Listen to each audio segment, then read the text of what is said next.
지난주부터 우리가 이제 주기도문 보고 있습니다. 오늘 그 주기도문의 뒷부분 같이 보도록 하겠습니다. 먼저 한번 주기도문을 전체를 한번 읽어볼까요?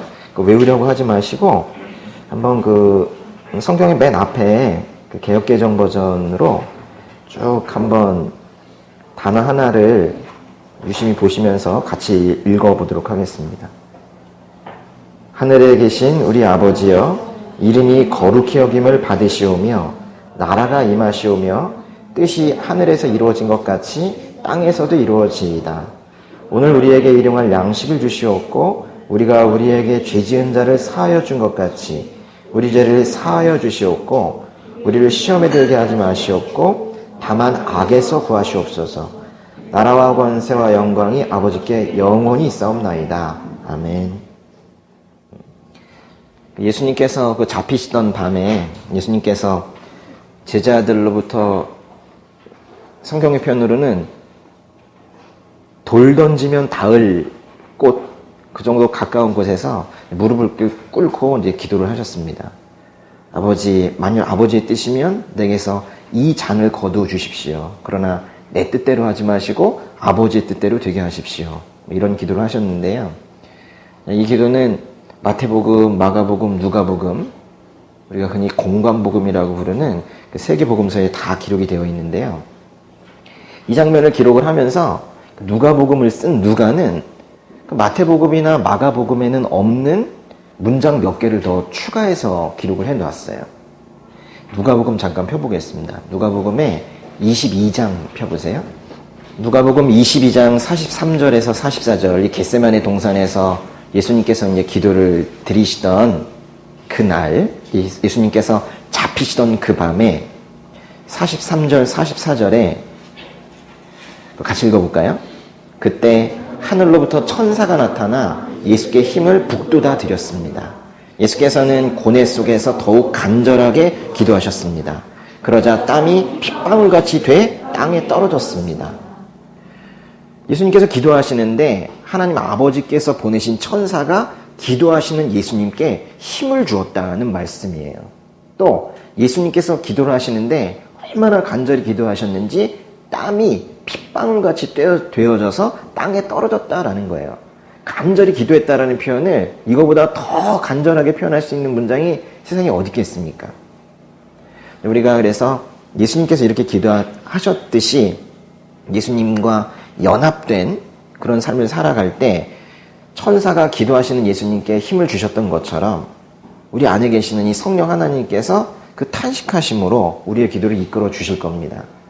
또 스스로의 다짐이 아닌, 잘해야지 하는 내 다짐이 아니라 그 성령의 도우심으로 그렇게 기도하고 있을 때 이 부패한 본성을 가지고 태어나서 처음부터 기도라는 걸 제대로 할 수 없는 우리 이 연약한 우리가 정말 기도를 할 때는 그렇게도 힘이 드는 우리가 이 예수님처럼 땀이 핏방울처럼 땅에 떨어질 정도의 간절한 기도를 드릴 수 있을 거예요. 성령님께서 도우시면. 계속 기도하실 때에는 자신의 의지로 하려 하지 마시고 성령님께 도우심을 구하는 기도를 먼저 하셔야 된다는 거예요. 그렇게 땀이 핏방울처럼 되어서 땅에 떨어지는 그런 기도를 했을 때 하나님께서 그 기도를 들으시고 응답하실 것은 너무나도 명백한 사실입니다. 하나님 아버지께서 예수님의 기도에 신실하게 응답하셨던 것처럼 우리도 그와 같은 기도를 드리면 하나님께서 들으실 거예요. 지난주에도 말씀드렸다시피 우리가 기도를 드릴 때 결코 잊어서는 안 되는 것은 예수님인데요. 우리가 하나님의 아들 예수 그리스도를 통해서 기도하고 예수 그리스도를 통해서 하나님께서 약속하신 선물도, 즉 응답도 받습니다. 예수 그리스도를 통한 기도와 예수 그리스도를 통한 기도의 응답밖에 없다라는 것을, 그래서 모든 것이 예수 그리스도를 통해서만 이루어진다라는 것을 반드시 전제하고 그것을 믿고 그 다음에 나아가는 것이 그리스도인의 기도입니다. 사실은 기도뿐만이 아니라 모든 것이 다 예수 그리스도를 통해서 이루어집니다. 조금 말씀을 많이 보려고 하는데요. 성경 펴시고 같이 좀 보겠습니다. 요한복음 1장 17절. 요한복음 1장 17절에 예수님을 통해서 무슨 일이 있었는지 한번 보세요. 율법은 모세를 통해 주셨지만 은혜와 진리는 예수 그리스도를 통해 왔습니다. 하나님의 은혜와 진리는 누구를 통해 옵니까? 예수 그리스도를 통해서만 우리가 살면서 경험하게 되는 그 은혜 그리고 복음의 진리, 이것을 경험할 수 있다는 거예요.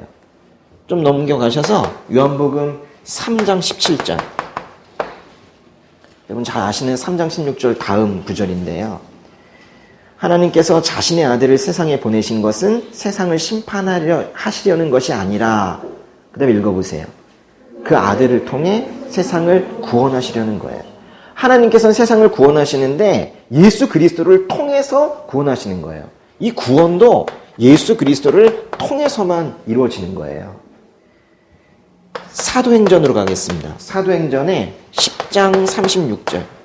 사도행전 10장 36절에 하나님께서 모든 것의 주이신 예수 그리스도를 통해 평화의 복음을 이스라엘 백성들에게 전해주신 것을 여러분도 잘 알 것입니다 했어요. 복음을 전하시는 것도, 천국 복음, 구원의 복음을 전하시는 것도 하나님께서 누구를 통해 하세요?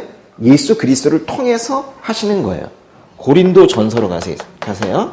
고린도 전서의 15장 57절. 그러나 우리 주 예수 그리스도를 통해 우리에게 승리를 주시는 하나님께 감사를 드립니다. 그리스도인은 승리하는 삶을 사는 건데요. 승리를 주시는 분은 하나님이신데 하나님께서 승리를 누구를 통해 주세요? 예수 그리스도를 통해서 승리를 주시는 거예요. 승리하는 삶도 결국 예수 그리스도를 통해서 주시는 거예요. 고린도 후서 가겠습니다. 고린도 후서의 5장 18절. 모든 것은 하나님께로부터 왔습니다. 하나님은 그리스도를 통해 우리를 그분과 화목하게 하시고 또한 우리에게 화목하게 하는 직분을 맡겨주셨대요. 하나님과 화목하게 되는 것, 죄를 지어서 하나님과 오히려 등진 삶, 적대적인 삶을 살 수밖에 없었던 우리를 하나님과 화목하게 하시는데, 하나님이 그걸 원하시는데 하나님께서 그 하나님과 화목하게 되는, 다시 교제하게 되는 그것을 예수 그리스도를 통해서만 하시겠다는 거예요. 하나 더 보시죠. 에베소서 2장 18절.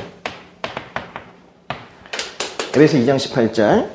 이것은 그리스도를 통해 우리 모두 한 성령 안에서 아버지께 나아갈 수 있게 하기 위한 것입니다. 같은 얘기예요.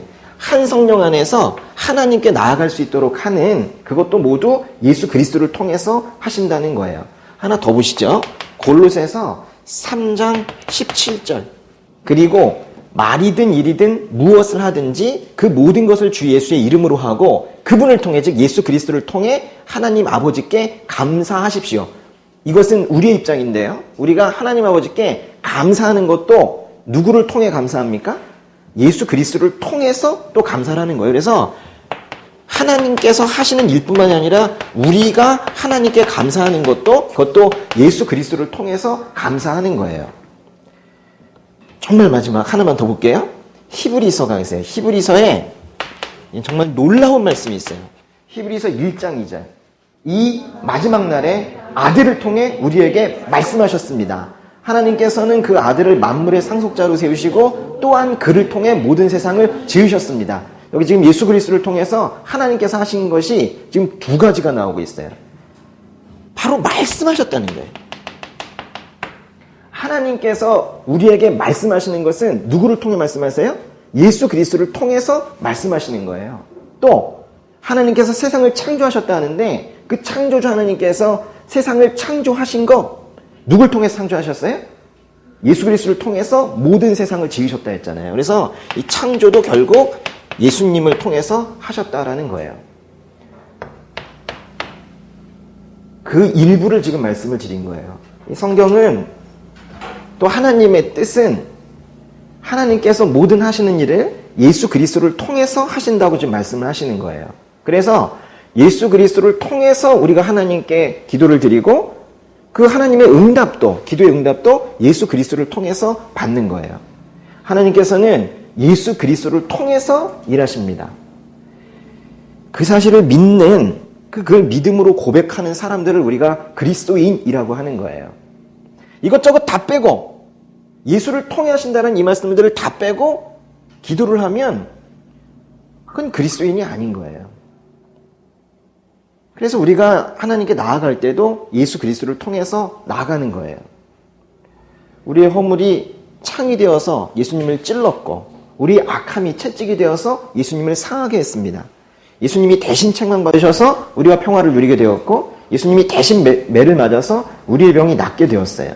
우리는 모두 양처럼 길을 잃고 저마다 제각각 자기 가고 싶은 길로 가게 되었지만 하나님께서 우리 모두의 죄악을 당신의 아들 예수님께 지우셨어요. 우리가 한 거는 아무것도 없다라는 거예요. 내가 기도를 열심히 했더니 하나님께서 응답하셨다. 어떻게 보면 맞는 말 같지만 엄밀히 말하면 틀린 말입니다. 우리가 기도를 열심히 해서 하나님께서 응답하시는 것이 아니라 예수 그리스도께서, 예수님께서 우리의 생명에 필요한 모든 것을, 그 몸을 우리가 영생을 갖기에 충분하도록, 우리가 구원을 받기에 합당한 그 대가를 치르도록 자신의 몸을 십자가에 못 박으셨기 때문에 우리의 기도가 응답이 되는 것이지, 우리가 기도를 열심히 했기 때문에 기도가 응답이 되는 게 아니에요. 우리의 악함, 우리는 정말 얼마나 우리가 죄인된 속성을 가지고 있냐면, 심지어는 우리의 죄인된 본성이 자신이 기도했다는 것을 자신의 공로로 삼는 지경에까지 이르는 거예요. 아, 내가 기도 열심히 했기 때문에 하나님께서 응답을 하셔야 된다는 거죠. 겟세마네 동산에서 예수님께서 제자들에게 시험에 들지 않도록 기도하라 명령하셨어요. 명령. 그러니까 그리스도인들이 기도를 하는 것은 당연한 책무라는 거예요. 뭐 기도를 열심히 했다 이런 것은 결코 으쓱할 일도 아니고, 하나님께 또 내가 기도 열심히 했으니까, 내가 이만큼 기도했으니까 나 이 정도 해주세요 라고 무슨 기브 앤 테이크 요청하는 것도 아니라는 거예요. 모든 것이 예수 그리스도의 공로인 거예요. 우리의 기도에 응답이 되는 것은 예수님께서 이루신 것이 우리에게 흘러오는 것이지, 우리가 한 건 아무것도 없다라는 걸 알아야 되는 거예요. 주변에 있는 사람들의 기도에 감사의 표시를 하더라도 그것이 그 사람이 기도했기 때문이라고 생각하는 건 정말 위험한 일이에요. 아, 저분은 기도 많이 하시는 분이고 저분이 기도하면 뭔가 응답이 될 것 같고 저분이 기도해서 됐다. 그분을 믿고 있습니까? 정말 조심해서 해야 되는 말인 거죠. 예수님께서 이미 이루어 놓으신 것을 우리가 받는 거예요. 그가 우리 대신 이미 죄의 대가를 치르셨고, 우리 대신 아프셨고, 우리 대신 고난 당하셨고, 그리고 죽으셨어요. 예수님께서 십자가에서 죽으셨다는 것이 그게 모든 것을 이루셨다라는 말인 거예요. 그거를 아멘으로 받을 때 우리의 삶에 예수님의 그 충만하심이 우리에게도 흘러오는 거예요. 이 사실을 결코 잊어서는 안 돼요.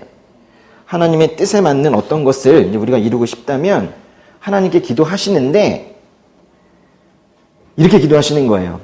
하나님의 아들, 그 아들 예수 그리스도께 주신 것을, 또 예수님께서 이루신 것을 저에게도 주세요.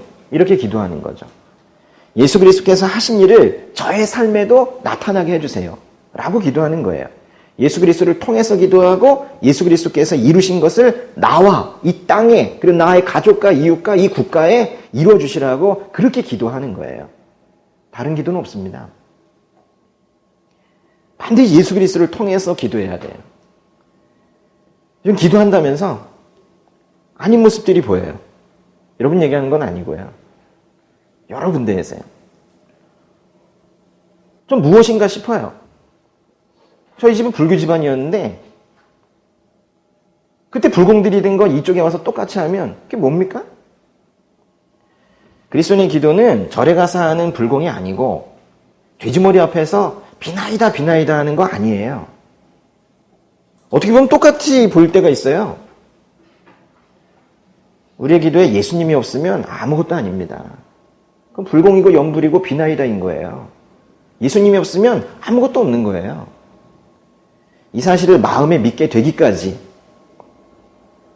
참 죄송하고 부끄럽지만 저에게는 많은 시간이 걸렸어요.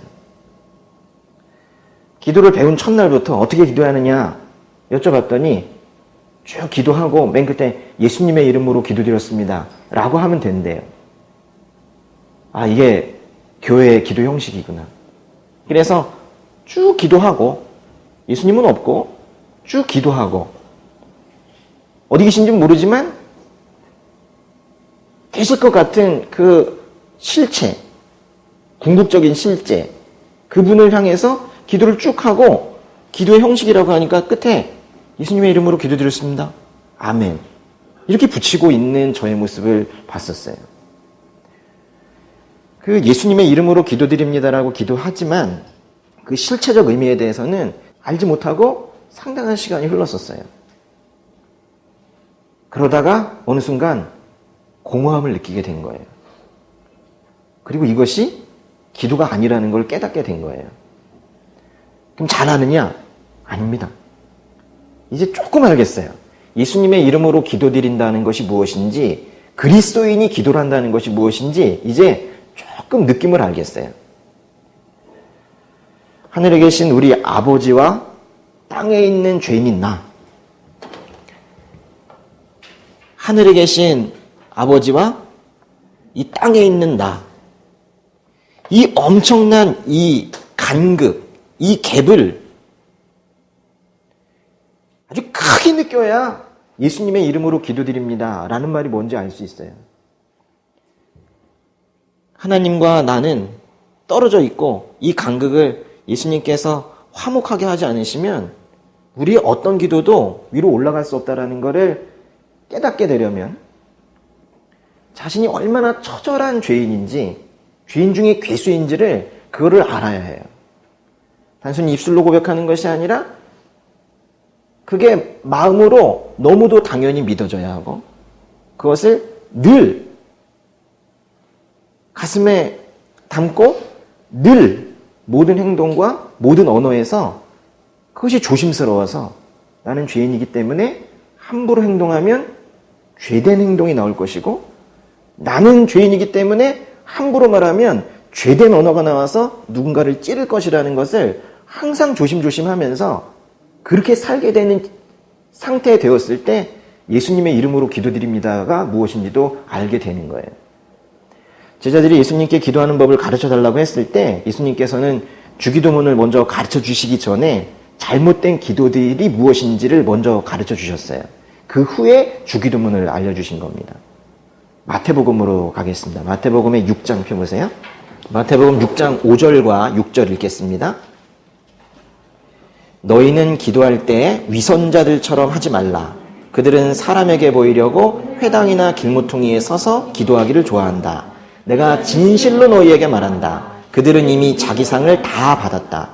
너는 기도할 때 방에 들어가 문을 닫고 은밀하게 계시는 내 아버지께 기도하여라. 그러면 은밀하게 계셔서 보시는 내 아버지께서 내게 갚아주실 것이다. 주기도문 가르치시기 전에 몇 가지 주의사항을 주셨는데 그중 첫 번째가 위선적인 기도하지 말라는 거예요. 사람에게 보이려고 하는 기도, 이거 하지 말라는 거예요. 사람들이 아무리 그 사람 기도 잘해 또는 그 사람 기도 인도 잘해 이렇게 말해도 하나님께서 그 기도 듣지 않으실 수 있습니다. 사실 기도뿐만이 아니라 사람에게 잘 보이려고 하는 것, 사람의 눈치 보면서 하는 것 중에 하나님 앞에 진실한 건 사실 하나도 없어요. 기도도 그 중에 하나인 거예요. 기도할 때 사람의 시선 등 잡다한 것들에 신경 쓰지 말고 오직 하나님만, 주님만 바라보며 그렇게 기도하라는 거예요. 주님께 집중하지 않는 기도는 성경에서 산만한 기도라고 표현하지 않고 위선적인 기도라고 지금 하고 있는 거예요. 또 예수님께서 방에 들어가서 은밀하게 기도하라고 하세요. 이게 뭐 교회에 모여서 함께 기도하는 것을 부정하는 말씀은 아닙니다. 그렇지만 이 함께 기도하는 것도 중요하나 혼자서 자신만의 시간, 거기에서 하나님과 대면하여 하는 이 은밀한 기도, 둘만의 교제, 이것이 얼마나 중요한가를 지금 말씀하고 있는 거예요. 결국 방에 들어가서 문을 닫고, 문 닫으라 했잖아요. 문을 닫고 기도하라고 하신 이 말씀은 이것도 결국 주님만 바라보라고 하는 거예요. 위선자가 되지 말라라는 말씀이나 골방에 들어가서 기도하라는 말씀이나 주님만 바라보며 기도하라는 거예요. 정말 우리는 산만해요. 집중하지 못하고 이 산만한 우리에게 상당히 무거운 얘기인 거죠. 혼자만의 시간이 주어졌을 때 감사하게 생각하세요.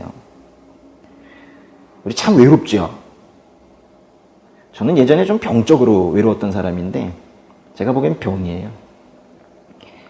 근데 결혼을 하고도 사라지지 않더라고요. 아내가 옆에 있는데도. 그런데 예수님 만나고 나서 사라졌어요. 병적인 건. 그러나 혼자 남아있다라는 느낌을 받을 때가 있습니다. 그때 제가 깜짝 놀라죠. 혼자 아니었는데. 하나님 계시는데. 나 왜 혼자라고 생각했지? 이러면서 그때마다 마음이 아주 싸해져요. 난 뭐니? 하나님 믿는다고 하면서 왜 혼자 있는 느낌 같니? 이거 뭐니? 이러면서 정말 싸한 느낌이 들 때가 있었어요. 나 정말 믿는 거 맞나? 이러면서. 어제 그 온누리교회에서 마라톤 대회를 하나 했어요. 산마루교회랑 같이 그 노숙인들 도우시는, 섬기는 그 모금 때문에 마라톤 대회를 열었더라고요. 저는 못 갔는데, 이제 아내랑 우리 소리, 둘째 아들이 거기 뛰었어요. 둘째 아들이 5km 뛰러 갔어요. 제가 아내랑, 결혼하기 전에 5km 마라톤을 2번을 뛰었거든요. 저희의 데이트 방식은 그런 거였는데요. 근데 그때마다 이제 아주 힘들어했던 모습을 봤어요. 그래서 이번에도 할 수 있을까 이런 생각했는데 정말 잘 뛰고 왔습니다. 근데 어제 그 정진우 전도사랑 이하나 간사랑 같이 밥을 먹고 있는데 연락이 온 거예요. 소리가 돌아오질 않는다. 둘이 같이 뛰었어요. 이게 이제 5km 이제 시작점에서 뛴 거예요. 이제 뛰었는데 5km 반환점은 여기고, 그리고 이제 10km 반환점은 여기인데, 엄마랑 둘이 같이 뛰었는데, 소리가 먼저 뛴 거죠. 엄마도 따라오지 못할 만큼의 빠른 속도로 뛴 거예요. 뛴 거죠. 내가 계속 뛴 거예요. 5km 반환점에서 돌지 않고, 근데 여기에 이제 그렇게 써 있었다는 거예요. 2.5km 반환점. 맞는 말인데, 얘에겐 너무 어려운 말이었죠. 2.5km 반환점. 그게 2.5km라는 뜻이지 얘에게 있어서 5km라고 읽혀지지 않았고 반환점이라는 한자를 몰랐어요. 그래가지고 계속 뛴 거예요. 엄마는 좀 늦게 갔지만 먼저 돌아왔는데 얘가 오지 않는 거죠. 그래가지고 이제 애를 잃어버렸다고 문자가 온 거예요. 그래가지고 제가 또 이제 화를 버럭 냈죠. 또. 응? 그럼 안 되는데. 본부에 찾아가 봐라. 그랬더니 막 하는데 나중에는 결국 왔더라고요. 그래서 제가 오늘 아침에 물어봤어요. 너 언제 네가 잘못 뛰고 있는 걸 알게 되었니? 라고 했더니 계속 뛰면서 몰랐대요. 그런데 10km 반환 지점에서 더 가는 길이 없더라는 거예요. 그래서 내가 잘못 뛰었구나 라는 거를 그때 알았다는 거예요. 10km 뛰는 사람들이 먼저 뛰고 5km 뛰는 사람들이 나중에 출발했기 때문에 10km 여기 구간을 자기 혼자 뛴 거예요. 그러면서 어제 좀 추웠는데 반팔을 입고 또 혼자 뛴다고 그래가지고 혼자 뛰는데 중간중간에 아주 띄엄띄엄 사람이 있긴 했지만 아주 상당 기간 동안 사람이 없는 데를 뛴 거예요. 혼자. 그게 무서웠나 봐요. 제가 그래서 무서웠냐 그랬더니 무서웠대요. 그래서 어떻게 했냐 그랬더니 하나님께 기도했대요. 그래서 저는 어제 하나님께서 우리 소리아에게 아주 큰 선물 주신 것 같아요. 이렇게 자신도 모르게 경로를 벗어날 수 있죠. 한참 가서 알 수 있죠. 자신도 모르게 돌아야 되는데 돌지 못하고 쭉 갈 수 있죠. 사실 그거는 자기의 죄 때문이기도 하고 어떤 경우에는 단순한 실수나 또는 우리의 이제 연약함으로 인해서 자신의 경로와 상관없이 이렇게 뛸 수 있어요. 그래서 광야로 들어가는 거예요. 혼자 있게 되는 거죠. 그러나 그 혼자 있을 때, 여기 사람들과 많이 있을 때는 그런 생각 하지 못했지만 혼자 뛰게 되었을 때 그 조그만 게 그걸 혼자 거길 뛰면서 초등학생이 뛰면서 하나님 도와주세요 이러면서 뛰었다는 거예요. 혼자 있는 시간이 축복일 때가 있습니다. 혼자 있는 시간이 이제 복일 때가 있는 거예요. 물론 이제 돌아와가지고는 이제 10kg 기록증을 받았어요. 그리고 나서 또 옆에 있는 다른 분들이 아내 말을 들어보니까 엄청 칭찬해줬다고. 넌 정말 대단하구나. 어떻게 10kg 뛰었느냐 이래가지고 나중에 또 상급을 또 그렇게 받았더라고요. 혹시 이 구간에 계신 분들은 이 반환점이 있다는 것도 아시고, 그리고 돌아오면 또 다른 상급이 있다는 것도 아시고 그랬으면 좋겠습니다. 주기도문을 가르쳐 주시기 전에 위선적인 기도하지 말라, 또 골방에 들어가서 나와 단둘이 나누는 대화를 하자, 이렇게 말씀을 하시고요. 그리고 이제 주기도문을 알려주신 거예요. 그런 면에서 이 주기도문의 순서는 참으로 완벽해요. 먼저 하나님과 대면해서 하나님과 친밀해지고, 또 하나님의 나라를 먼저 구하고 그의 의를 먼저 구하고, 그 이후에 오늘 함께 나누게 될 우리의 일용할 양식을 주시옵소서라는 기도로 넘어가는 이 순서는 매우 합당하고 정확합니다. 혹시 기도에 집중한다고 하면서 하나님보다는 하나님께서 주실 무엇인가, 그게 더 빛나고 있진 않은가, 우리 항상 조심스럽게 봐야 합니다. 환하게 빛나는 하나님의 얼굴을 구해야 되는데, 그것보다는 하나님을 이용하여 하나님의 손에 들려진 어떤 것이, 그 황금 덩어리가 더욱더 빛나고 있다면 그것만큼 참혹한 상황이 없을 겁니다. 마태복음 6장 33절에 오직 너희는 먼저 그 나라와 그 의를 구하라, 그러면 이 모든 것도 너희에게 더해 주실 것이다 하셨어요. 오늘 먼저 하나님의 이름이 거룩히 여김을 받으시길 기도하고, 하나님의 나라가 임하길 기도하고, 하늘의 뜻이 땅에서도 이루어지길 기도한 연후에 드디어 이제 오늘 나누게 될 우리에게 일용할 양식을 주시옵고로 시작하는 기도로 넘어가시는 것이 합당할 겁니다. 예수님께서 그 순서를 꼭 지키라고 하시는 거예요. 오늘 같이 보실 부분 제가 한번 읽어드릴게요. 오늘 우리에게 일용할 양식을 주시옵고, 우리가 우리에게 죄 지은 자를 사하여 준 것 같이 우리 죄를 사하여 주시옵고, 우리를 시험에 들게 하지 마시옵고, 다만 악에서 구하시옵소서. 첫 부분, 오늘 우리에게 일용할 양식을 주시옵고, 여기서 양식이라는 것은 뭐 입으로 섭취하는 그것만 말하는 게 아니라 살아가는데 꼭 필요한 것들을 대표한 그런 단어일 거예요. 살아가는 데 필요한 모든 것들, 그것을 여기서 양식이라고 한 겁니다. 사실 이 단어 상당히 어렵습니다. 제일 어려운 단어가 바로 일용할이죠. 에피우시오스라는 단어인데, 이 단어는요 성경 전체에서 주기도문에 밖에 안 나와요. 여기 헬라어 사전이라는 건 없거든요. 헬라어 용례집이 있어요. 그러니까 다른 데에서도 쓰고 있는 표현을 보니까 이 문장의 이 뜻은, 이 단어는 이런 뜻이겠구나라고 추측해내는 거거든요. 그런데 이 단어는 주기도문밖에 없어요. 그래서 다른 데에서 어떤 의미로 쓰였는지를 알 수가 없어요. 그래서 이것에 대한 해석이 분분합니다. 아주 많아요. 다양하게 해석을 하죠. 이렇게 해석하신 분도 있어요.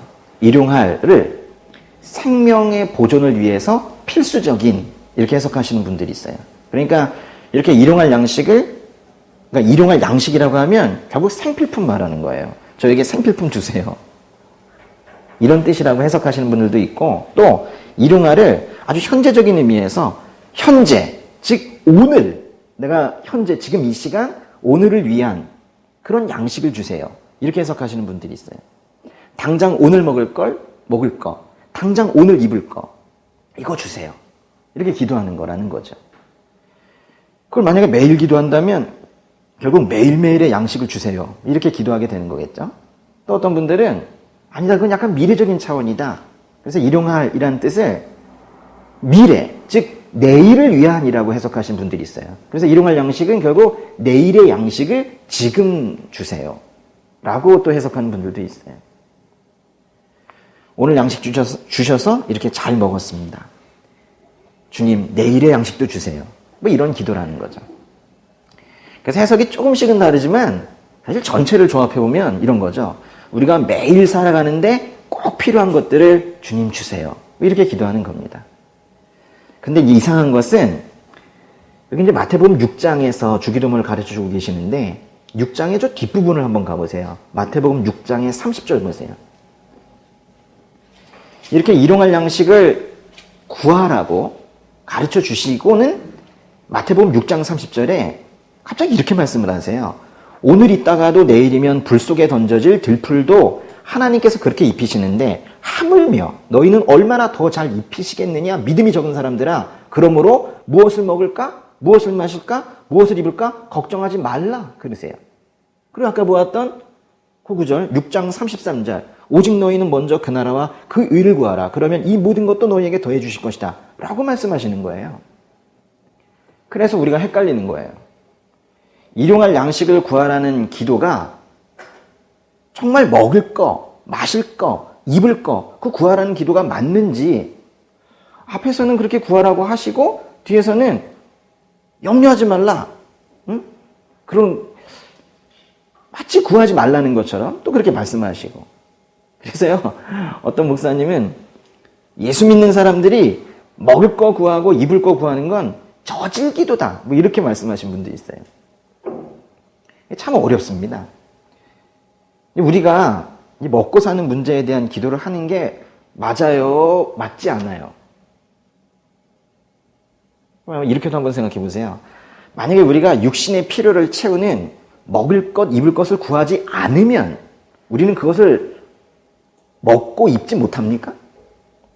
생각해보면 우리가 기도를 쉴 때에도 우리가 그것을 구하지 않았을 때에도 오랜 시간 공급을 받아왔고 계속 먹어왔고 입어왔고 심지어는 믿음이 없는 사람들도 심지어는 무신론자들도 잘 먹고 잘 입고 살고 있죠. 마태복음 10장 30절로 가보세요. 또한 하나님은 너희 머리카락 숱까지도 다 세고 계신다고 했어요. 너희 머리카락 숱까지도 다 세고 계신다. 다 아신다는 거죠. 저희의 필요를 저희보다 더 잘 아신다는 거예요. 그런데 우리가 굳이 그런 것들을 구해야 주시냐는 거죠. 저희 애들이 배고픈 것 같으면 주죠. 근데 물론 전 모를 때가 있어요. 오늘 아침에도 막내 오니가 계속 뭐 발버둥을 치는데 제가 꼭 잡고 왜 이러냐. 진정해라. 진정해라. 주일이다. 결국 어머니께서 밥을 먹이니까 얘가 조용해지더라고요. 그렇게 몰라요. 근데 하나님께서는 아신다는 거예요. 하나님께서는 아십니다. 다시 한번 돌아가 보시면 마태복음 6장 33절 가보세요. 마태복음 6장 33절 다시 보시면 오직 너희는 먼저 그 나라와 그 의를 구하라 그러시고 그 다음에 뭐라 그랬어요? 그러면 이 모든 것도 너희에게 더해 주실 것이다 하셨죠. 그러니까 먼저 순서가 있다는 거예요. 먼저 그 나라와 그 의를 구하면 이 모든 것도 우리가 살아가는 데 필요한 것도 너희에게 더해 주실 것이다 라고 지금 말씀하셨는데요. 그러면 우리가 우리 것은 구하지 않더라도 하나님의 나라와 하나님의 의를 구하며 이 나라에 하나님의 나라가 확장되기를 바라며 복음 전하면서 그렇게 살고 있으면 자연스럽게 우리의 먹고 사는 문제를 하나님께서 해결해 주신다는 말인가요? 뭐 그럴 수도 있죠.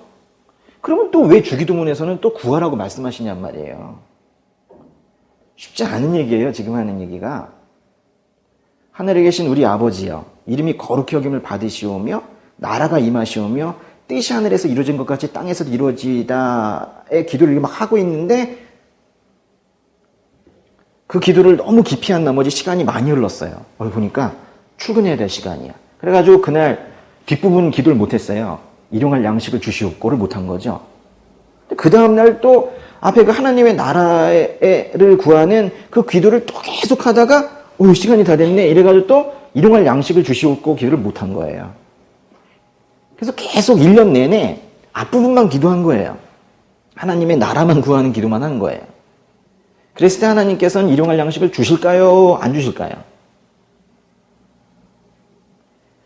이거 보세요. 구해야 될까? 말아야 될까? 하나님의 나라를 위해서만 살면 되는 것인가? 이 일용할 양식을 구하는 기도가 그렇게 쉽게 해석되는 부분이 아닌 거예요. 심지어는 기도를 가르치시는 분들도 누군가는 구하라고 말씀하시고 불의한 재판관 얘기하시면서 매달리라고 말씀하시고, 어떤 분들은 그런 저급한 기도하지 말라고 하고, 하나님의 나라만 오직 구하면 먹고 사는 문제는 하나님께서 다 해결해 주신다고 말씀하시고, 무엇이 맞습니까? 제 설교는 항상 의문만 던져놓고 많은 게 있는데요. 제가 그래도 조금은 정리해 드려야 될 것 같은데, 오늘 우리에게 일용할 양식을 주시옵소서라는 기도에서 가장 중요한 단어를 찾자면 역시 그 일용할이라는 단어인데요. 일용할 양식, 도대체 어느 정도의 양식인 거예요? 차고 넘치는 겁니까? 조금 부족하지만 그래도 괜찮은 겁니까? 이게 어느 정도인 거예요? 이거는 살아가는데 꼭 필요한 양을 말하는 건데요. 이전에 이스라엘 백성이 이집트 노예 생활하다가 모세가 리더가 되어 그들을 탈출시켜냈을 때 광야에서 오랜 생활을 하고 있었죠. 출애굽기 16장을 보시면 거기에 하나님께서 그 광야 생활을 하고 있는 이스라엘 백성들에게 하늘에서 만나를 내려주시고 메추라기를 몰아주셔서 그 새 종의 하나입니다. 새. 그래서 만나와 메추라기를 먹으면서 살 수 있게 해주세요. 그러면서 모세를 통해서 뭐라고 말씀하시냐면 매일 꼭 먹을 만큼만 거두라고 말씀하셨어요. 그렇지만은 안식일에는, 7일째 되는 안식일에는 그런 일을 하지 않도록 그 전날, 안식일 전날에는 2배로 거두어도 된다. 그렇게 말씀하셨어요. 그래서 모세가 하나님의 말씀 듣고 백성들에게 다시 한번 강조했죠. 딱 먹을 만큼만 가져가서 먹어라. 어느 누구도 그것을 그 다음날 아침까지 남겨두지는 말라. 축적하지 말라. 이렇게 명령을 했어요. 근데 항상 어디에나 말 안 듣는 분들 있죠.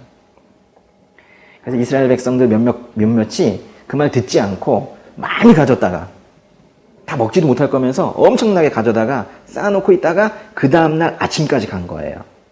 그랬더니 출애굽기에 뭐라고 그랬냐면 그러자 그 남아있는 것에서 구더기가 끓고 냄새가 났다 그랬어요.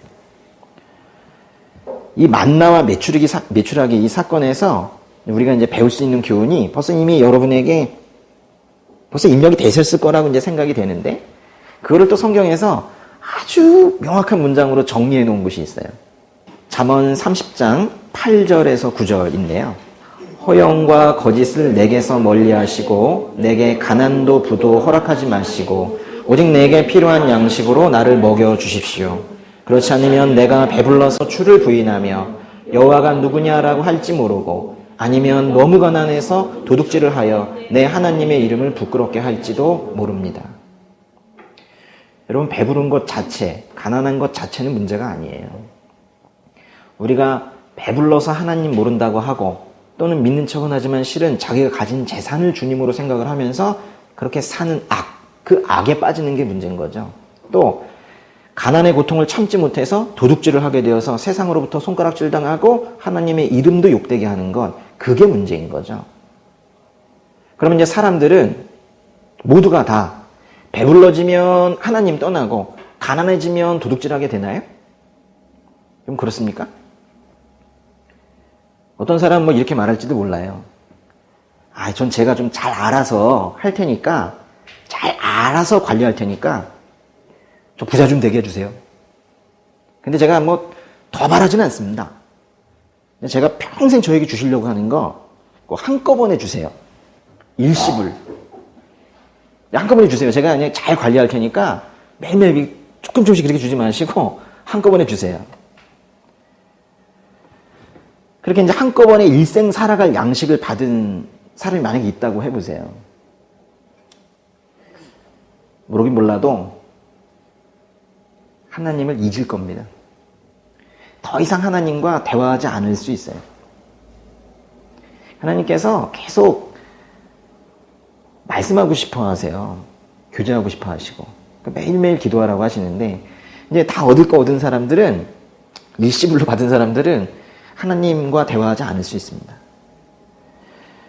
물질적으로 풍요로울 때 우상숭배가 늘어났던 것은 성경의 가장 많은 부분을 차지하고 있는 기록입니다. 또 성경 밖으로 나온다 하더라도 1인당 국민소득이 높아졌을 때 주님을 진정으로 따르는 진정한 회심을 하는 자들이 줄어들고 있는 것은 또 통계를 보아도 알 수가 있어요. 한꺼번에 일생 살아갈 양식을 받아가지고 떠난 자는 분명히 누가복음 15장에 나오는 그 둘째 아들 탕자와 같이 될 겁니다. 그 둘째 아들이 아버지한테 갔잖아요.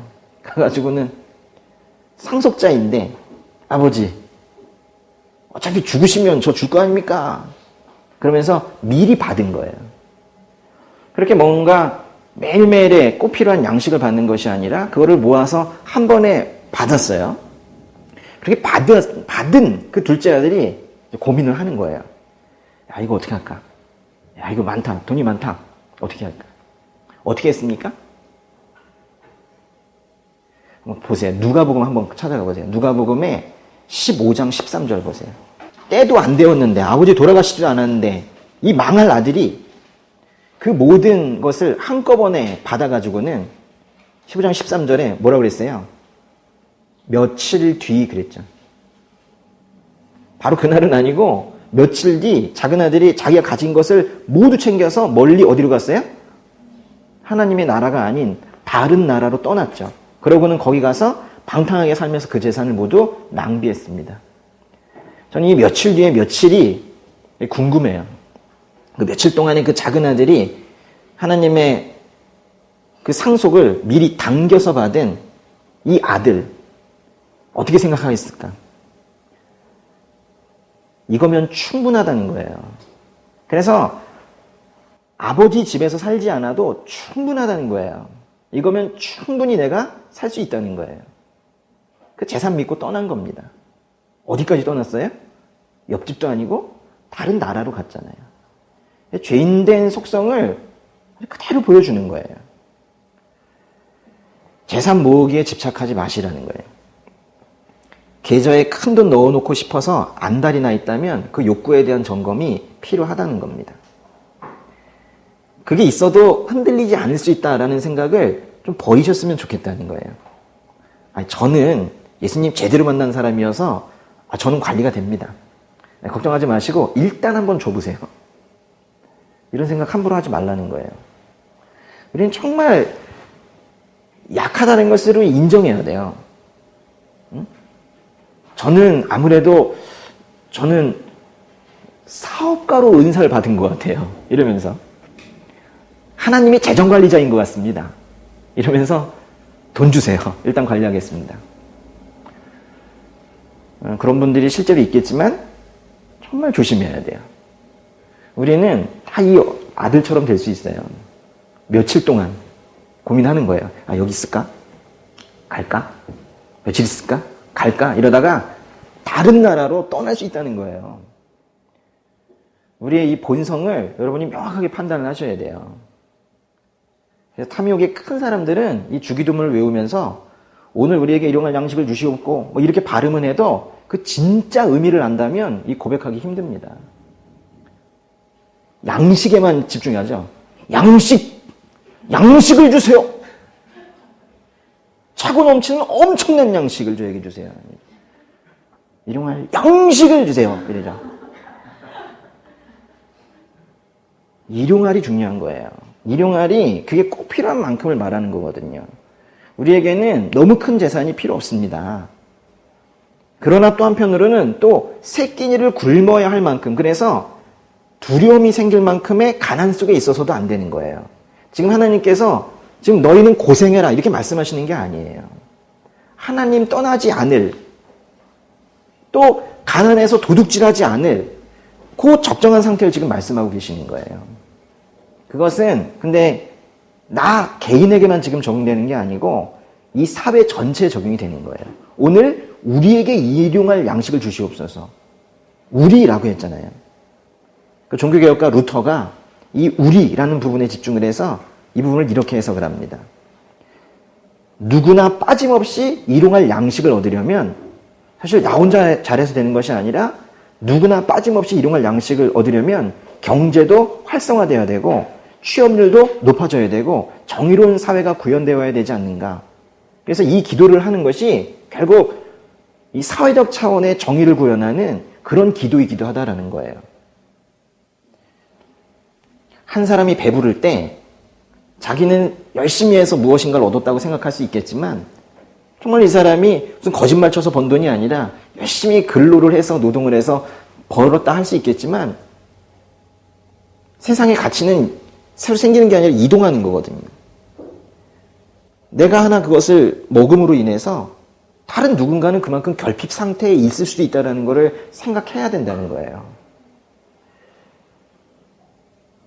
우리가 일용할 양식만큼을 소비하는 게 아니에요. 근데 사실 보면 우리는 일용할이라는 그 수준보다 더 많이 먹고 또 먹다가 남으면 사실 버리죠.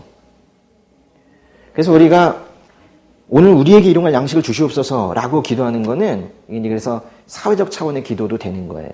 우리 모두가 생계에 위협받고 살다가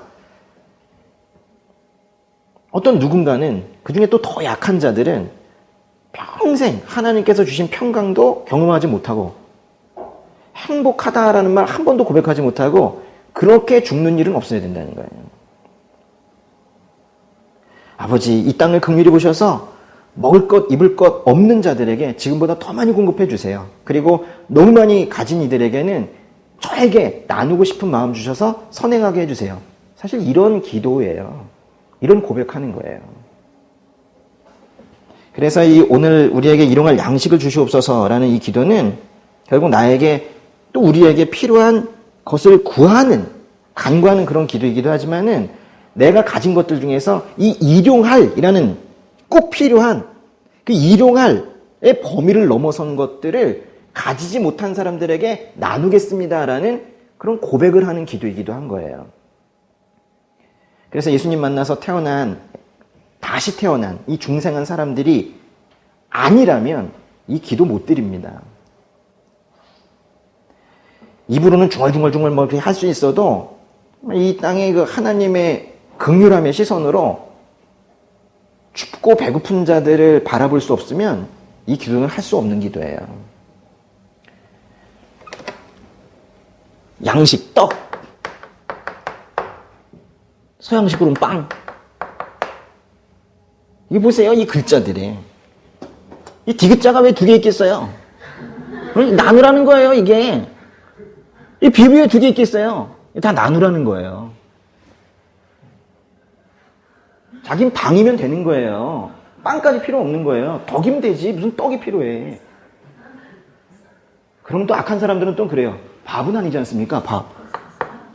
밥도 있어요. 있잖아요. 밥도 있잖아요. 밥도. 응? 밥도 나눠야지. 밥도 나눠야 돼요. 이제 먹을 것들이 이게 다 나누는 거예요. 그럼 또 이제 또 죄인들의 속성은 자꾸 이제 꼬투리를 잡는 거죠. 옷은 아니잖아. 옷은 아니잖아. 옷. 응? 옷은 아니지 않습니까? 옷은요, 누구에게 줘야 되는 것이냐면, 이게 오들오들 떨고 있는 사람들 있죠? 오들오들 떨고 있는 그 사람들에게 주는 거예요. 날씨가 추워지는데, 오들오들 떨면서 나에게 오는 사람에게 주는 게 옷이에요. 다 주라고 하는 거예요, 주라고. 자기 안에 매몰된 신앙, 그것 때문에 기독교가 욕먹고 있는 거 아닙니까? 나중에 풍성해지면 나누겠습니다 하지 마시고 지금 빨리 체크해 보시라는 거예요. 일용할의 범위를 넘어서고 있는 어떤 것이 있다면 단 작은 것이라도 나누시라는 거예요. 또 어떤 분들은 일용할 양식을 내일의 양식을 해석하는 분들이 있다고 그랬죠. 근데 이 내일의 양식을 더 나아가서 이렇게 해석하시는 분들이 있어요. 저도 그 해석에 동의합니다만은 내일의 또 그 다음 내일에 그 내일에 그 양식을 저에게 주세요. 영원한 내일에 그 궁극적인 내일에 언젠가 있을 내일에 양식을 저에게 주세요. 그러니까 이거는 아주 먼 미래에 궁극적인 양식을 구하는 기도이다 라고 해석하는 분들도 있습니다. 사실 저도 그렇고요. 영원한 생명을 갖게 하는 궁극적 양식 무엇을 의미합니까? 요한복음 6장에 보시면은 예수님께서 당신을 참된 빵이다. 또 생명의 빵이다. 6장 32절에 또 35절에 나는 참된 빵이다. 생명의 빵이다. 생명의 떡이다. 이렇게 표현을 하세요. 이 해석은 이 일용할이라는 단어를 종말론적으로 해석하고 있는 건데요. 이렇게 해석하면 우리의 궁극적으로 구해야 할 일용할 양식은 바로 예수님이신 거예요. 매일매일 예수의 영을 주시옵소서, 예수를 주시옵소서 이렇게 기도하는 거죠. 일용할이라는 단어를 성경에 딱 주기도문에만 주시고 정말 어떻게 해석해야 될지 난감한 상황을 주신 것도 저는 하나님의 뜻이라고 생각해요. 어떤 사람들은 이것을 정말 밥으로만 생각하고 기도해야 될 때가 있을 거예요. 여러분 그거를 또 뭐라고 하시면 안 되는 것 같아요. 하루 세 끼를 다 굶어야 되는 그런 지경에 있는 사람들에게는 사실 밥을 줘야 돼요. 그래서 그들은 당장 오늘 먹을 걸 구해야 될 수도 있겠고, 그러나 오늘 건 있는데 내일이 걱정되는 사람들은 이거를 또 일용할을 내일의 양식으로 또 기도할 수도 있어야 되는 것인데, 우리의 상황은 잘 몰라도 그래도 우리는 자기가 밥맛이 없어서 안 먹으면 모를까? 세 끼를 다 먹고 있는데 그런 우리는 또 그럼 일용할 양식은 다 채워졌는데 뭘 기도하라는 것인가? 또 그럴 때는 또 나눌 수 있는 마음 주세요 이렇게 해도 기도하는 것이고, 날마다 생명의 양식, 생명의 떡 예수님을 주시옵소서 이런 기도로 또 넘어가게 되는 거예요. 어떤 이런 다의적인 해석들을 저는 하나님께서 모두 우리에게 허락하신 거라고 생각합니다. 우리가 날마다 생명의 떡, 생명의 빵이신 예수님을 구하며 살아갈 때 우리도 이 땅의 백성들을 사랑하셨던 예수님처럼 나의 넘쳐나는 재산을 구하는 게 아니라 우리 모두가 잘 살아갈 수 있는 정의롭고 따뜻한 사회를 위해서도 기도할 수 있을 거예요. 여러분의 이 여정이 어디에서 마무리될지 모르지만은 정부의 일을 하시게 되든 또 다른 기업의 일을 하시게 되든 또 다른 어떤 자선을 하시게 되든 주의 일을 하시게 되든 저는 그 끝은 잘 모르겠습니다. 그렇지만 그렇게 하실 때 오늘 나눴던 이 말씀들을 잊지 않으셨으면 좋겠고, 그래서 굶는 자 앞에서 눈물을 흘릴 수 있는 그런 분들로 살아가셨으면 좋겠습니다. 그리고 이제 주기도문이 계속 이어지는데요. 그 다음에 우리가 우리에게 죄 지은 자를 사하여 준 것 같이 우리 죄를 사하여 주시옵고. 형식적으로 보면요, 주기도문에는 그렇게 중요하다고 하는 회개의 기도가 들어가 있지 않은 것 같지만 바로 이 구절에 회개하는 마음이 아주 깊이 배어 있습니다. 죄 지은 자를 사한다.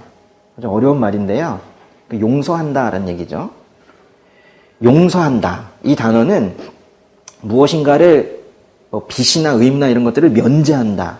이런 의미이기도 하고 포기한다의 의미도 있는데요. 죄를 없는 것처럼 생각하고 또는 처벌할 권리를 포기한다는 뜻이기도 합니다. 빚을 탕감해 주는 것과도 같고 감옥에서 석방해서 출소하도록 내보내준다. 이런 뜻이기도 해요. 죄 용서를 구하는 이 기도문에는 죄를 슬퍼하는 마음이 들어있는 거예요. 죄는 용서의 대상이다라는 것 자체가 죄는 부정적인 거죠. 죄는 슬픈 거예요. 예수님께서 나사로의 무덤 앞에 가셔서 왜 우셨습니까?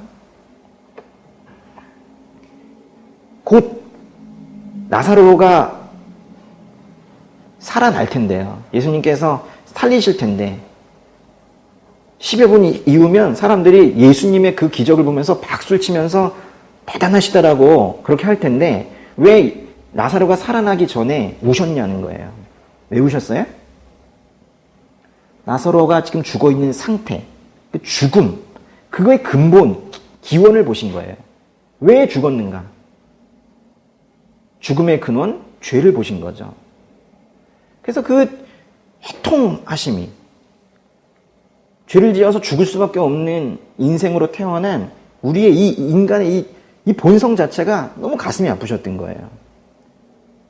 몇 분 후면은 큰 기적을 행하실 것임에도 불구하고 그 잠깐 시간 동안에 그 나사로뿐만이 아니라 모든 자신의 백성들이 죄로 인해 죽을 수밖에 없는 운명에 처해졌다는 게 그게 가슴 아팠던 거예요. 회개를 하려면 먼저 죄에 대한 애통함, 죄에 대한 슬픔이 먼저 있어야 되는 거예요. 우리는 우리에게 죄 지은 자를 사하여 준 것 같이 우리 죄를 사하여 주시옵소서라는 이 기도를 드리면서 그것이 뭐 일단 나의 죄이건 또는 나에 대한 다른 사람의 죄이건 그걸 따지기 전에 무엇보다 이 죄에 대한 슬픔이 있어야 돼요. 죄가 달콤해서는 안 되는 거예요. 죄에 대한 아픔이 있어야 되는 거예요. 그리고 이제 다시 기도문 보시면은 우리를 참으로 난감하게 만드는 한 단어가 있습니다. 바로 거기 같이라는 단어인데요. 우리가 우리에게 죄 지은 자를 사하여 준 것 같이. 뭐 같이, 뭐뭐처럼 뭐 이런 뜻입니다. 헬라어의 호스라는 단어인데 영어의 as랑 상당히 비슷한 단어예요. 뭐뭐 같이. 그렇게 보면은 우리가 우리에게 죄 지은 자를 용서한 것 같이. 즉 우리가 우리에게 실수한 사람들, 우리를 아프게 한 사람들, 우리를 고통스럽게 한 사람들, 그런 사람들을 용서한 것처럼 그런 것 같이 또는 그만큼 그와 같이 하나님도 우리 죄를 용서해달라고 지금 간구하고 있는 거예요. 그런데 하나님과 같은 용서의 마음이 우리에게는 없습니다. 어떤 사람은 난 그 사람은 절대로 용서 못해 뭐 이렇게 얘기하는 경우들도 있고, 또는 그리스도인이 됐다고 하니까 용서는 해야 되겠는데 용서가 잘 안 되니까 이렇게 얘기하죠. 하나님 알겠는데요, 제가 그 사람 용서하겠습니다. 딱 용서하겠는데, 그 사람이 했던 말 딱 용서하겠는데 딱 우리 가족에게 한 그건 용서 못하겠습니다. 이래서 우리 부분적인 용서만 하는 경우들이 많이 있죠. 말하자면 죄인의 본성상 용서가 가능한 거, 이미 용서가 너무 충분히 될 수 있는 것들을 용서하고 있는 거예요. 그런 우리의 처지를 볼 때 이 기도문을 문자 그대로 우리에게 적용한다면 참으로 참혹한 상황이 되는 거예요.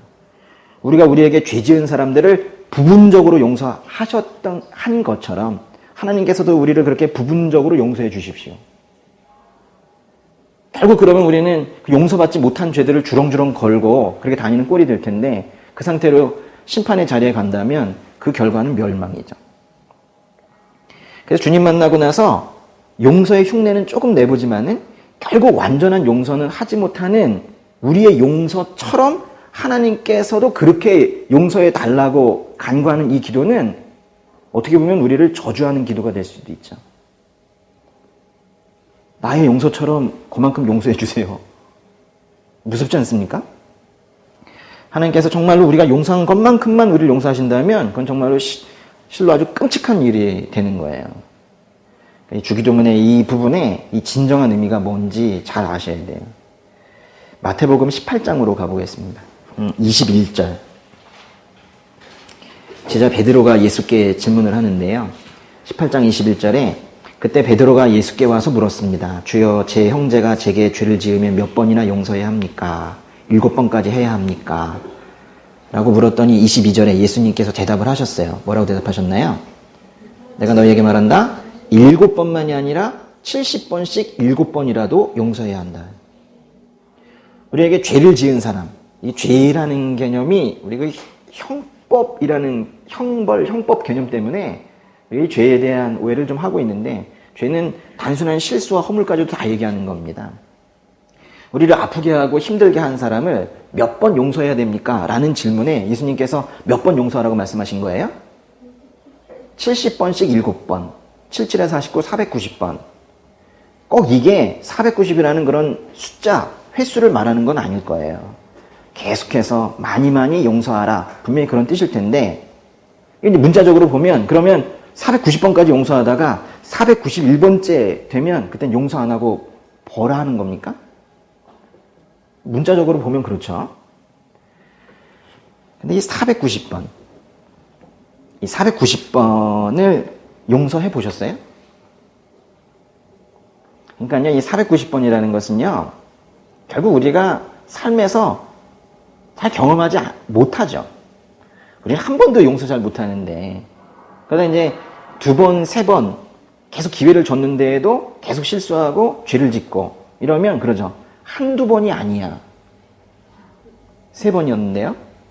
그러면서 포기하죠. 490번은 둘째치고 여기 나오는 7번도 사실은 용서를 못하는 경우들이 태반이죠. 거의 용서 못합니다. 그런데요, 정말로 490번을 우리가 이제 누군가를 용서를 했어요. 눈 감아주고 용서하고 허물을 덮어주고 안아주고 사랑으로 오히려 배려해주고.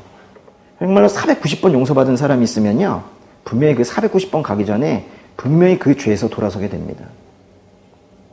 490번은 안 갑니다. 분명히 그 전에 돌아서게 돼요.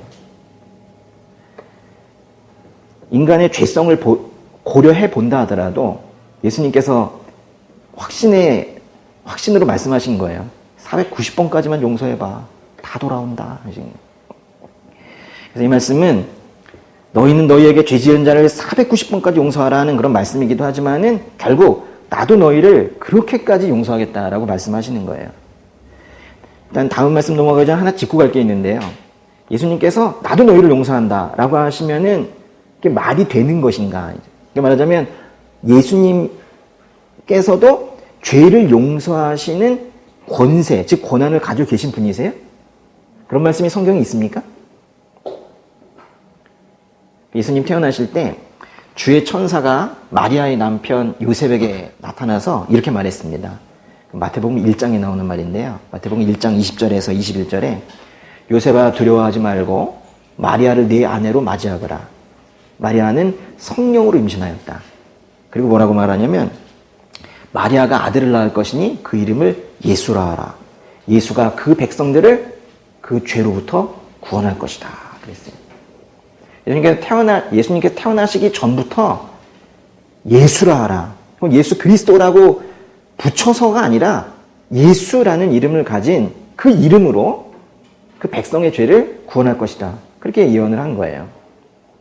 예수님은 그의 백성을 죄로부터 구원하기 위해서 오셨고 또 사역을 하시는 중에 한 중풍 환자를 치유하시고는 얘야 네 병이 나았다 이러지 않으시고 얘야 네 죄가 용서받았다 이렇게 말씀하셨어요. 예수님께서 아버지 하나님과 함께 죄 용서의 권한을 가지고 계심을 지금 말하고 있는 거예요. 좀 전에 이제 보시고 계시던 마태복음 18장을 계속 보시면은 70번씩 7번이라도 용서하라고 하셨는데 분명히 490번 가기 전에 그 죄는 끊어집니다. 여러분의 그 개인의 입장에서 이런 거 있을 수 있죠. 저는 아무리 해도 끊어지지 않는 죄가 있습니다. 제가 정말 다른 거는 제 의지로 해보겠는데 정말 아무리 해도 끊어지지 않는 그 독한 죄가 있습니다.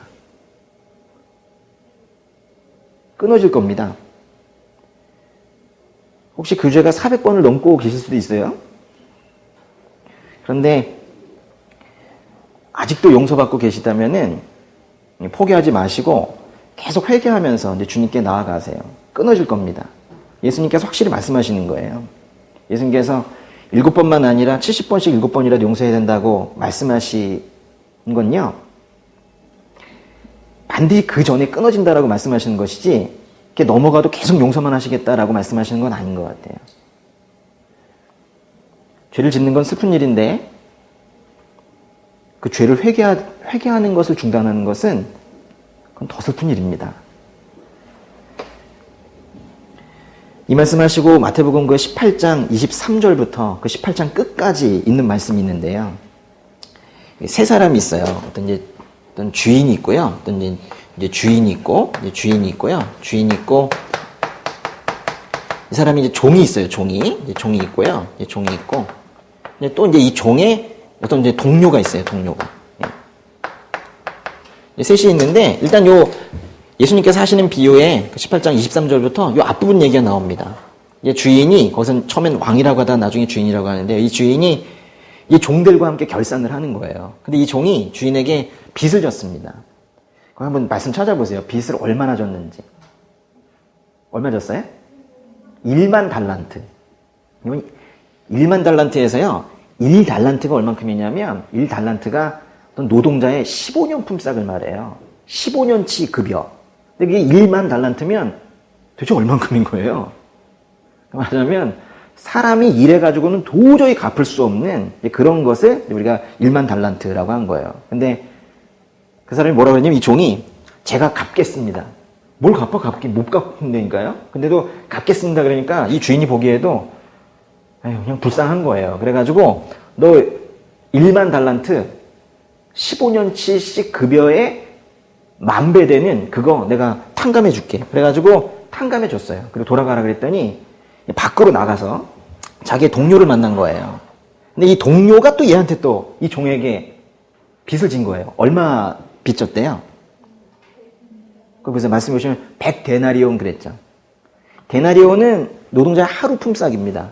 그러니까 이거는 100일간의 품삯, 한 3개월 조금 넘어가는 품삯이에요. 너무 큰 차이가 있죠. 그런데 그걸 안 갚았다고 이 종이 이 동료를 감옥에 갔다가 가둔 거예요. 그거를 주변 사람들이 보고 이 종을 이 주인에게 일러 바쳤죠. 그랬더니 이 주인이 종을 다시 불러다가 내가 너를 10,000달란트를 빚을 탕감해 줬는데 너는 그 동료에게 그 작은 잘못 그것도 지금 용서하지 못하느냐? 너는 감옥에 들어가서 평생 갚아라.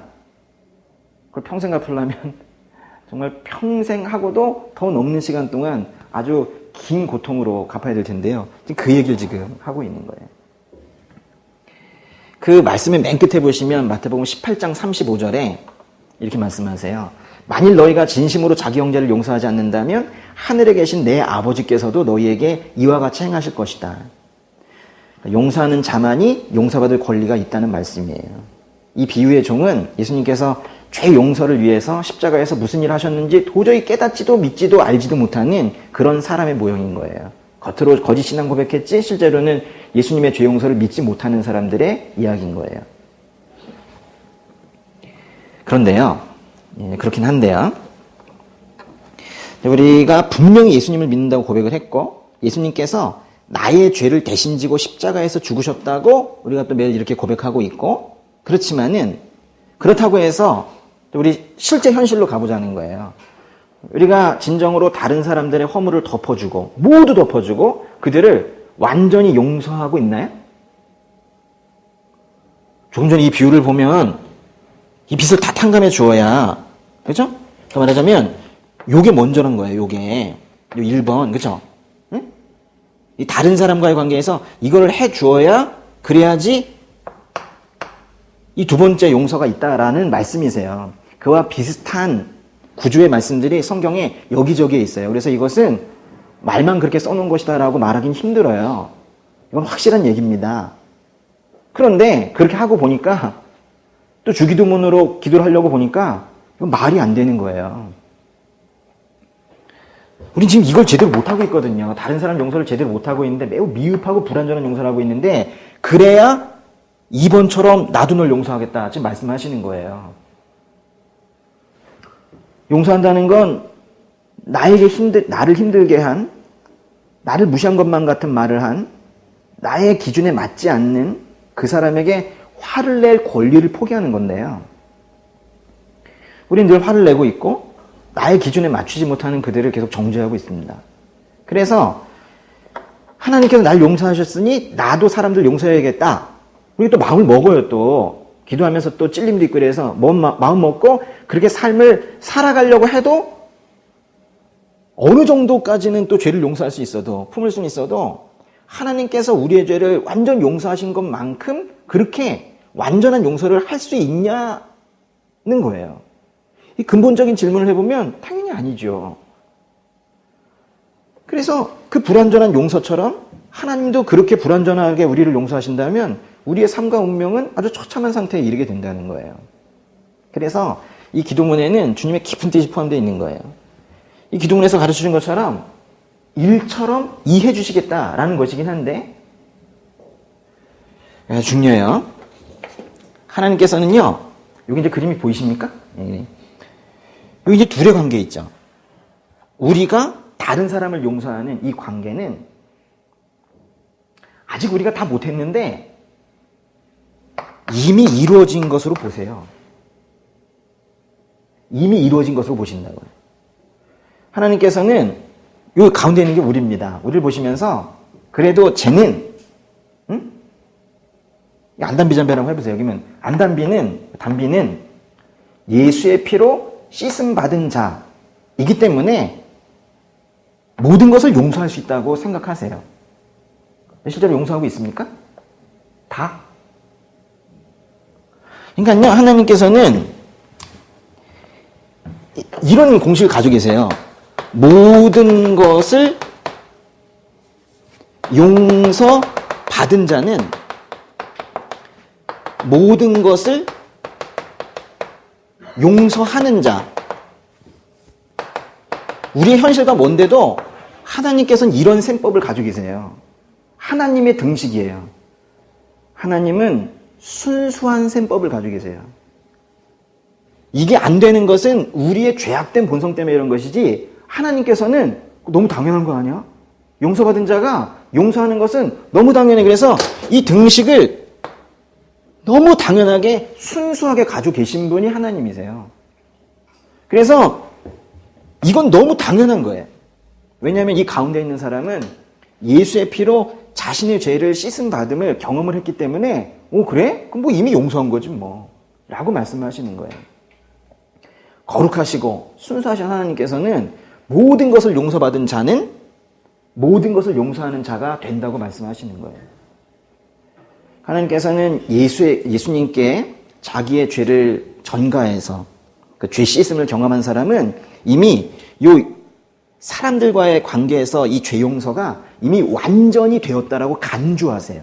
간주한다는 건 아직은 이루어지지 않았지만 그렇게 되었다고 그 법률적 효과를 똑같이 내는 거예요. 그렇게 되었다고 보는 거예요. 우리가 일을 다 못했잖아요. 여기 지금 다 못했잖아요. 이 용서를 다 못했음에도 불구하고 하나님께서는 그렇게 보시는 거예요. 그래서 이것처럼 이렇게 하시겠다는 거예요. 이걸 완전하게 보시는 거예요. 이게 얼마나 엄청난 얘기냐면요. 실제로 못했잖아요. 우리 자꾸 그게 있잖아요. 자꾸 저렇게 말씀하시지 부담스럽게. 못했잖아요. 그러니까 여러분, 하나님께서는 지금 뭘 보시는 거냐면 우리가 우리에게 죄 지은 자를 사하여 주는 그 행동을 보시는 게 아니라 예수의 피로 씻음을 받은 이 사람을 보는 건데요. 이 사람의 그 용서하는 행동을 보시는 게 아니라 이 사람을 보시는 거라고요. 이 사람의 신분이 바뀌었다는 거예요. 예수님을 나의 주로 고백한 사람들은 용서하는 자가 되었다는 거예요. 그러니까 우리가 용서라는 행위를 해서가 아니라 우리가 용서하는 자가 되었기 때문에, 우리의 신분이 그렇게 용서하는 자가 되었기 때문에, 우리의 정체성이 용서하는 자가 되었기 때문에 용서하시겠다라는 거예요. 왜냐하면 용서를 해야 용서하는 자가 되는 게 아니라 용서하는 자이기 때문에 용서를 할 거라는 거예요. 죄인이기 때문에 죄 짓는 것처럼 용서하는 자가 되었기 때문에 너는 지금 새 사람이 되었기 때문에 너는 분명히 용서하는 자이다. 그럼 당연히 용서하지 않겠는가?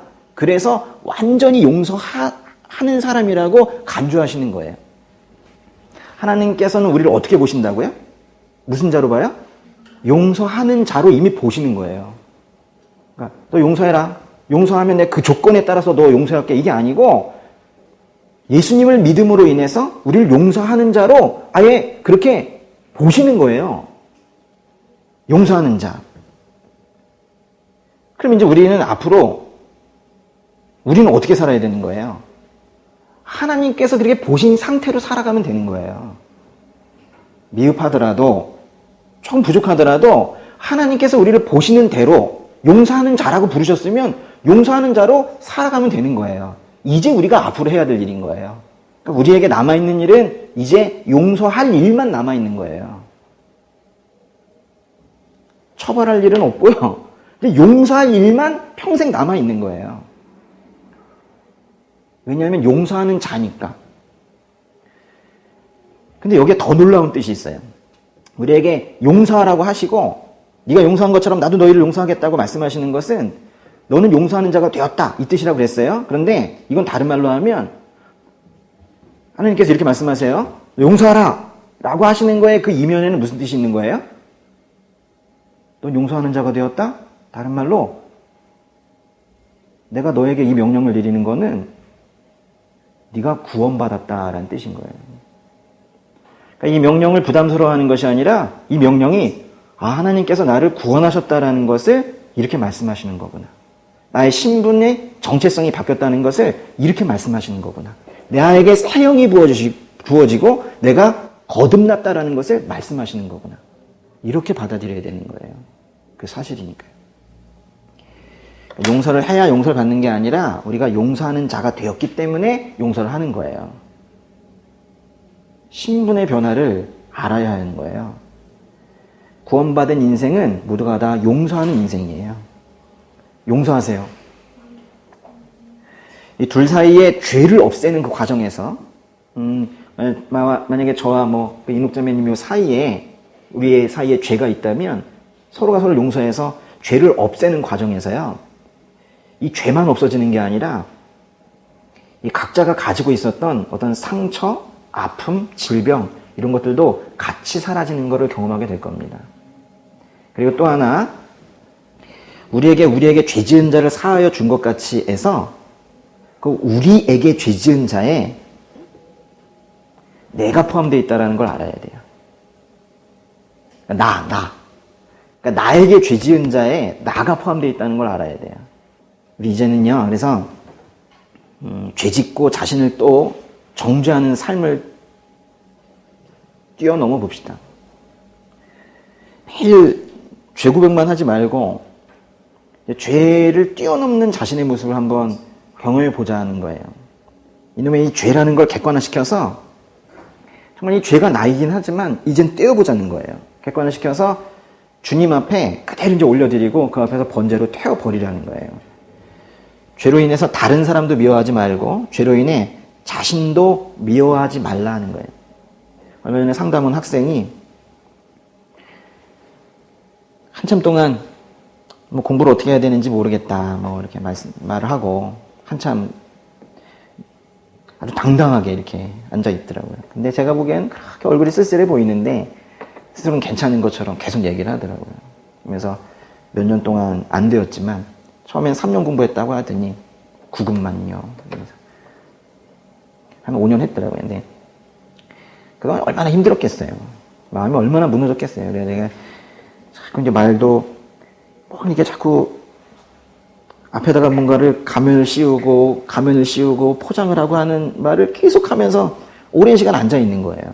그래서 이제 가기 전에 그래 이제 공부 열심히 하고 너 미워하지 마. 그랬더니 이제가 그저 이제 주저앉아가지고 막 울더라고요. 그러니까 그 오랜 기간 동안에 자신을 그렇게 미워한 거예요. 그러니까 우리는 자기에게 죄 지은 다른 사람도 용서하지 못하지만 자기가 자기도 용서를 잘 못해요. 정죄감에 빠져서. 그리스도 예수 안에 있는 자에게는 결국 정죄함이 없다면서요. 그 중얼거리면서 왜 못 믿냐는 거예요. 신분이 바뀌었다는 걸 몰라서 그래요. 우리는 용서하는 자인데 그거는 우리 신분이 완전히 바뀐 거예요. 죄에서 멀어진 자로 바뀌었다는 걸 알아야 돼요. 그래서 이제는 우리가 그 하나님께서 우리를 보시는 그 정체성에 따라 이제 그냥 살아가는 것이지 우리가 어떤 행동을 함에 따라 하나님께서 이제부터 그거에 따라 판단하시는 게 아니에요. 만약에 우리가 하는 어떤 행동으로 인해서 얘가 죄에서 1단계 멀어졌구나 2단계 멀어졌구나 그래서 만약에 우리를 판단하신다면 우리의 공로이지 구원의 공로가 우리인 것이지 예수님은 십자가에서 왜 죽으십니까 그러면? 우리는 이미 받은 걸 앞으로 살아가는 존재라는 거를 여러분이 꼭 아셔야 돼요. 이거를 믿어야 삶이 바뀌고 하나님을 믿을 수 있게 되는 거예요. 내가 하는 게 아니에요. 주기도문의 그 다음 부분에 보시면 우리를 시험에 들게 하지 마시옵고 다만 악에서 구하시옵소서. 어떤 분들은 이걸 하나로 보기도 하고 이걸 2개로 보기도 하고 하는데요. 어떻게 보거나 두 가지는 연결되어 있습니다. 어려운 단어는 시험인데요.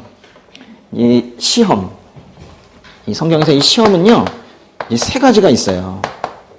첫 번째는 그 사탄이 그 죄로 이끄는 유혹이 있죠. 유혹. 영어로는 그 temptation이라는 게 있는데요. temptation. 그죠? 그 유혹. 죄로 이끄는 거. 이건 사탄이 하는 거예요. 근데 2개는 하나님께서 하시는 게 있어요. 하나님께서 우리를 하나님 나라에 합당한 그 조각으로 만들어 가시기 위해서 우리를 깎고 다듬는 어떤 훈련, 교육, 연단을 위한 그런 시험이 있으세요. 또 하나는 아브라함에게 했던 것처럼 믿음의 테스트를 위한 그런 시험도 하세요. 야고보서 1장에 보면 하나님께서는 시험하지 않으신다라고 한 것은 1번을 안 하시겠다는 거예요. 1번 안 하겠다는 거지 2번과 3번은 우리 삶에 계속해서 나타나게 되어 있습니다. 그리고 이 주기도문에서 말하는 그 시험에 들게 하지 마시옵소서라는 것도 1번 얘기하는 거예요. 마귀, 사탄이 우리를 죄로 끌고 가는 그 유혹, 여기에 빠지지 않게 해달라라는 거예요. 근데 그 표현을 잘 보세요. 시험을 받지 않게 해주세요. 이러지 않았습니다. 뭐라고 그랬어요? 시험에 들지 않게 해주세요라고 그랬죠. 아니, 여러분, 예수님도 시험을 받으셨어요. 예수님의 초림에서 재림 때까지 마지막 때를 사는 우리가 마지막 발악을 하고 있는 그 마귀로 인해서 계속해서 죄로 이끄는 시험과 유혹을 받게 될 거예요. 그래서 예수님께서 가르쳐 주실 때 시험에 들게 하지 마시옵소서 이렇게 기도하라고 하는 거예요. 여기 시험에 든다라고 할 때요. 이제 시험에 든다. 이게 에이스페로 뭐 이런 단어가 있거든요. 이 에이스가 그 안으로 이런 뜻이에요. 안으로. 안에 뭐 있게 된다 뭐 이런 뜻이거든요. 그러니까 시험을 계속 받게 되고 유혹을 받게 되지만 시험에 들어간다는 건 아예 그 안쪽으로 끌려 들어가는 걸 말하는 거예요. 시험을 받을 수는 있으나 시험이 온다 하더라도 끌려 들어가지 말라 이런 얘기인 거예요. 예수님께서는 이미 우리가 죄에 굴복하게 될 가능성이 있다는 걸 알고 계세요. 그래서 시험에 들지 않게 깨어서 기도하라 이렇게 말씀하신 거예요. 겟세마네 동산에서 그 마지막 잡히시던 밤에 이 귀한 말씀을 계속 하신 거예요. 시험에 들지 않도록 깨어서 기도하라. 근데 이제 그 말씀을 들은 그 겟세마네 동산에서의 그 제자들은 깨어 있을 수도 없었고 당연히 기도도 할 수 없었어요. 그들은 옆에서 오히려 예수님께서 땀이 핏방울처럼 되어서 떨어지는 그런 기도를 하고 계실 때 그 제자들은 다 잠들어 있었어요. 그 제자들이나 우리나 사실 보면 비슷한 상황인 것 같아요. 그저 하루 종일 그 사역하고 그 제자들이 힘들어서 잔 거거든요. 우리는요, 그냥 피곤해요. 그러니까 깨어있지도 못하고 기도하지도 못해요. 그냥 피곤해요. 이게 우리 상황이에요. 그러나 그렇다고 기도를 멈춰서는 안 된다는 거예요. 깨어있어야 됩니다. 까딱하는 순간에 마귀에게 속아서 또 죄의 자리에 가 있는 거예요. 죄의 자리에 가 있다는 것은 하나님과 멀어져 있다는 뜻인 거죠. 우리가 깨어있어야 되고 악에서 구원받아야 하는 그런 근본적인 이유는 내가 성결해서 내가 나에게 좋은 점수 주고 싶은 그것 때문이 아니에요. 우리가 악에서 구원을 받아야 되는 그 근본적인 이유는 하나님과의 교제가 끊어지지 않기 위해서 그렇게 하는 겁니다. 영적인 원리상 나 스스로 거룩이라는 건 없어요. 나 혼자 거룩이라는 건 없어요. 만약 그 말을 쓸 수 있다면 그거는 하나님께만 쓸 수 있을 거예요. 항상 우리는 하나님의 품 안에 있을 때, 그분의 손을 꼭 잡고 있을 때 그분의 거룩이 우리에게 연합이 되어서 우리도 그렇게 살 수가 있는 거거든요. 죄라는 놈이 하나님과 저의 사이를 갈라놓지 않게 해주세요. 마귀한테 당하지 않도록 저를 늘 깨어있게 해주세요. 성령의 능력으로 시험을 이겨서 하나님의 자녀로서 마땅한 자리에 서 있게 해주세요. 저는 십자가의 그늘 아래에 있는 백성입니다. 제가 사망의 권세에 놓이지 않게 해주세요. 제 안에 있는 악, 외부의 악, 세상의 악으로부터 저를 보호해주세요. 늘 이렇게 기도해야 돼요. 이 모든 것을 고백하는 것이 바로 우리를 시험에 들게 하지 마시옵고 다만 악에서 구하시옵소서라는 기도예요. 그 주기도문의 마지막에 나라와 권세와 영광이 아버지께 영원히 있사옵나이다 아멘인데요. 성경마다 조금씩 다르긴 하지만 이 말씀에 괄호를 해놓은 데들이 있어요. 왜냐하면 이게 초기 성경 문서에는 안 나오거든요. 그래서 그런 이유인지 가톨릭의 주기도문에는 이 부분은 없습니다. 그런데 이제 우리가 주기도문을 마치면서 하나님의 나라도 그 권세도 그 영광도 모두 하나님 아버지께 있음을 고백하는 것으로 우리 이제 기도를 마무리 짓는 것은 기도뿐만이 아니라 우리의 모든 마무리가 모든 마지막이 하나님께 오직 영광 돌리는 그것으로 끝나야 되기 때문인 거예요. 루터라는 사람이 있다고 그랬죠. 루터는 이 주기도문을 참 좋아한 것 같아요. 그래서 연구를 많이 하신 것 같은데 그래서 루터는 자유롭게 자신의 간구를 하기 전에 즉 기도가 완전히 생활화되기 전에 이 주기도문을 그렇게 많이 했었나 봐요. 그러면서 이 주기도문은 이 글자 그대로 하라는 얘기 아닙니다. 내용을 알려주신 거예요. 순서를 알려주시고. 그래서 이제 이거를 하루에 2번씩, 루터는 하루에 2번씩 이 주기도문을 자기식으로 바꿔서 기도하는 연습을 했다는 거예요.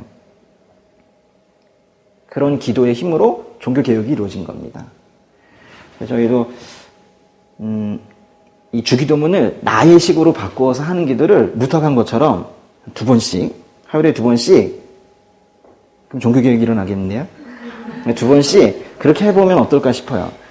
한번 해보세요. 네. 그래서 우리의 삶에 이제 기도가 활을 타오르고, 그로 인해서 좀 밋밋했던 것만 같은 하나님과의 교제가 더욱 뜨거워지고, 또 그로 인해 예배를 열망하는 그 마음도 풍성해지고, 어려운 시간 지나고 있지만은 그 속에서 지치거나 절망하는 게 아니라 늘 소망 품고 사는 그런 저와 여러분 되시기를 주의 이름으로 축원드립니다.